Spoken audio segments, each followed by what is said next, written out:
आजच्या काळात मराठी सिनेमासृष्टी आपल्या हक्काच्या OTT मिळवणं याची किती गरज आहे असं तुम्हाला वाटतं? OTT प्लॅटफॉर्म ही मराठी फक्त चित्रपटाची गरज नाही तर मराठी भाषेची गरज आहे.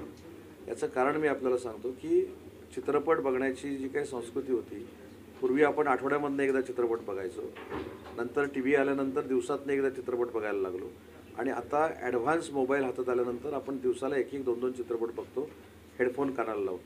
तर माझं मराठी भाषेचं मंत्री म्हणून मत असं आहे की मराठीचा OTT प्लॅटफॉर्म देखील जर प्रत्येकाच्या हातामध्ये असेल तर त्याच्यातनं मराठीचं संवर्धन होऊ शकतं, मराठीचं जतन होऊ शकतं आणि प्रचार आणि प्रसार होऊ शकतो आणि चांगलं साहित्य हे पुढच्या पिढीपर्यंत पोहोचू शकतं. म्हणून OTT प्लॅटफॉर्म हा अतिशय महत्त्वाचा आहे आणि अत्यावश्यक आहे.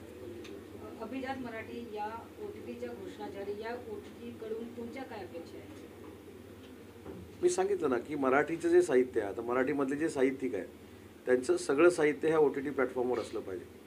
मी मगाशी जसा उल्लेख केला की दादासाहेब फाळकेंनी चित्रपटाची सुरुवात केली, बाबूराव पेंटरनी आपला पहिला कॅमेरा तयार केला. त्या सगळ्यांची माहिती पण भावी पिढीला मिळाली पाहिजे. मराठी भाषा नक्की काय आहे, मराठीतले संगीतकार काय आहेत, मराठीतले गीतकार काय आहेत हे देखील सगळ्यांना कळलं पाहिजे. आणि मराठीचं तंतोतंत शून्यापासून 100पर्यंतचं सगळं साहित्य हे त्याच्यामध्ये इन्क्लूड असलं पाहिजे.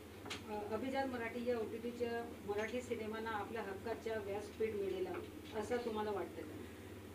नाही, मला असं वाटतं की OTT प्लॅटफॉर्म हा फक्त मराठी चित्रपटापुरता मर्यादित असू नये. त्याच्यामध्ये सगळं साहित्य असलं पाहिजे. त्याच्यामध्ये तुकारामांचे अभंग देखील ऐकता आले पाहिजे, ज्ञानेश्वरी देखील वाचता आली पाहिजे. तर असं संकोचित वृत्तीनं हा OTT प्लॅटफॉर्म चालता कामा नये. मराठी हे फार मोठं काम करण्याचं एक क्षेत्र आहे आणि त्या मराठीतलं सगळं साहित्य जे आहे ते OTT प्लॅटफॉर्ममध्ये असलं पाहिजे.